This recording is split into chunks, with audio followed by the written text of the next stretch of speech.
రైతులపై జులుం చేస్తున్నట్టు కార్పొరేట్ సలాం కోసం కొడుతుందని ప్రతిపక్షాలు ఆరోపిస్తున్నాయన్నమాట. ప్రస్తుతం ప్రభుత్వం మీద, అంటే ప్రస్తుతం బీజేపీ ప్రభుత్వం మీద అపవాదం ఏంటంటే రైతులపై జులుం చేస్తున్నట్టు కార్పొరేట్ సలాం కొడుతుందని చెప్తున్నారు. ఎందుకంటే 2014 ఏప్రిల్ నుంచి ఇప్పటి వరకు దాదాపుగా 16,61,000 కోట్ల రూపాయలు మొండి బాకీలు కార్పొరేట్ ఇండియాకి మాఫీ చేసింది రిజర్వ్ బ్యాంక్ ఆఫ్ ఇండియా. అలాగే 32 లక్షల కోట్లు, అంటే ఇప్పుడు దేశంలోని వ్యవసాయ రుణాలు 32 లక్షల కోట్లు దాటాయి. ఇందులోని 18 లక్షల కోట్ల రూపాయల వరకు రైతులు రుణాలు చేసి సతమవుతున్నారు. వాస్తవానికి వ్యవసాయ రుణాలు బడ్జెట్లు 1000 కన్నా 20 రెట్లు అన్నమాట. వార్షిక వ్యవసాయ బడ్జెట్ కన్నా వ్యవసాయ రుణాలు ప్రస్తుతం 20 రెట్లు. రుణమాఫీ పథకం గురించి చెప్పట్లేదు అని చెప్తున్నారు అన్నమాట. అంటే కేవలం కార్పొరేట్లకి దాదాపుగా 15 లక్షల కోట్లు రుణమాఫీ చేశారు. కానీ ప్రస్తుతం రైతులు దేశంలోని వ్యవసాయ రుణాలు బాకీలు ఎంత అంటే మొత్తంగా చూస్తే 32 లక్షల కోట్లు.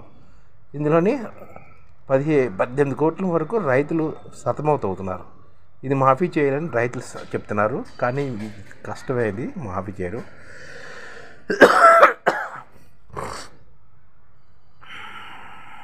ఇప్పుడు 11 ఏళ్ళలో కార్పొరేట్ ఇండియా మొత్తంగా రికవరీ చేసుకుంది 15 లక్షలు. ముందు బకాయిలు 50% పెద్ద కంపెనీలే అన్నమాట. కర్ణాటక శివమొగ్గలో ఒక రైతు కేవలం ₹3.46 బకాయి చెల్లించేందుకు సాధారణ బస్సు సర్వీస్ లేక 15 కిలోమీటర్ నడి చెల్లించి ఆ బ్యాంక్కి డబ్బులు కట్టారనమాట. బ్యాంకులు 2023-24లోనే 1.7 లక్షల కోట్లు రుణమాఫీ చేశాయి. కానీ వ్యవసాయ రుణాలు మాఫీ చేసేదానికోసం కేంద్రం 2 సార్లు మాత్రమే ఆ పని చేసింది. 1990లో 2008లోనే రాష్ట్రాలు రుణమాఫీ చేశాయన్నమాట. అందుకే రాష్ట్ర ప్రభుత్వం విడిగా వ్యవసాయ రుణాలు మాఫీ చేస్తున్నాయి, కానీ ఎక్కువ చేయట్లేదు అన్నమాట.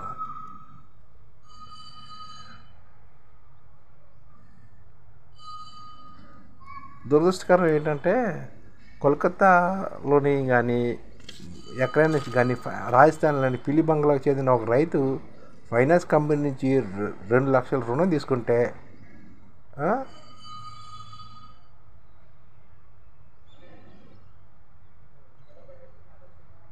ఇప్పుడు ఫైనాన్స్ కంపెనీ దగ్గర ఒక రైతు 2,70,000 రుణం తీసుకున్నాడు. కానీ 2,50,000 రూపాయలు చెల్లించాడు. కానీ అతను ఇంటికి వెళ్ళి చూస్తే తాళం వేసి ఉంది. ఎందుకంటే అతను ఆల్రెడీ ఇంకా బాకీ ఉందని చెప్పి, అంటే సగం కట్టినా సరే బాకీ ఉందని చెప్పి అతని ఇంటికి తాళం వేశారు.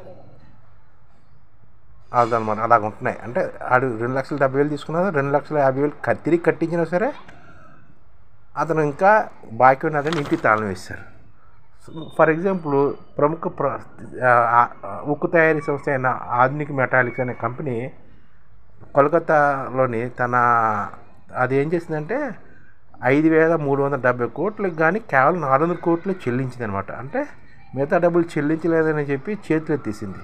లా ట్రిబ్యునల్ కూడా ఓకే చేసింది. అంటే 20,000 మొత్తం తిరిగి ఇవ్వలేని రైతు ఇంటికి తాళం వేశారు.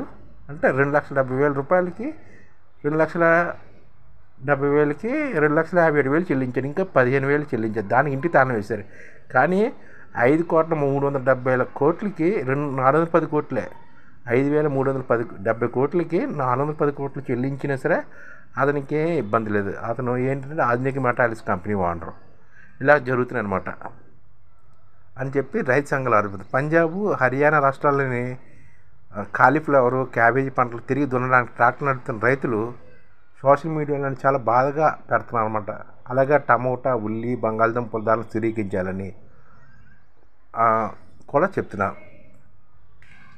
రిలయన్స్ కమ్యూనికేషన్ ఇన్ఫ్రా లిమిటెడ్ దివాలా తీసిన తీర్మానాన్ని నేషనల్ ట్రిబ్యునల్ ఆమోదించి 2023 డిసెంబర్లో ఈ సంస్థ క్లెయిమ్ చేసిన 99% రుణాన్ని మాఫీ చేసింది. అదనమాట. ఆర్సీఐఎల్ 47,257 కోట్లు క్లెయిమ్కి బదులుగా 455 కోట్లు చెల్లించింది. మాఫీ చేసిన మొత్తం తిరిగి పొంది ఆ పండ్లు, కూరగాయలు స్థిరీకరించిన అవసరం మౌలిక సదుపాయాలు కల్పించడానికి అంటే ఏం చేస్తున్నారంటే పెద్ద కంపెనీలకే ఇస్తున్నారు. చిన్న కంపెనీలు పట్టించుకోవట్లేదని 2 రిలయన్స్ కమ్యూనికేషన్ ఇన్ఫ్రా లిమిటెడ్, ఒకటిని ఆధునిక మెటాలిక్స్ అన్నది, ఈ రెండింటిని దాదాపుగా 16,61,000 రూపాయలు 10 సంవత్సరాలలో కార్పొరేట్ ఇండియాకి రుణమాఫీ చేసింది ప్రభుత్వం.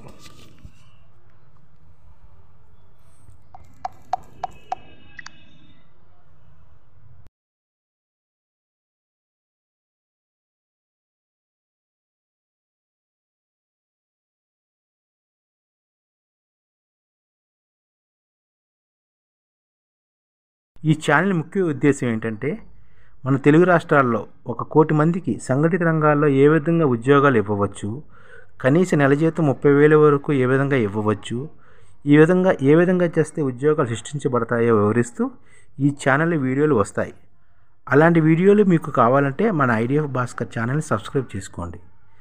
ఐడిఎఫ్ అంటే ఇండియన్ డెవలప్మెంట్ ఫోర్స్. ఈ వీడియోలు చూసిన తర్వాత మీకు నచ్చితే లైక్ చేయండి, మీ ఫ్యామిలీ మెంబర్స్కి షేర్ చేయండి మరియు మీ ఫ్రెండ్స్కి షేర్ చేయండి. Thank you. నమస్కారం.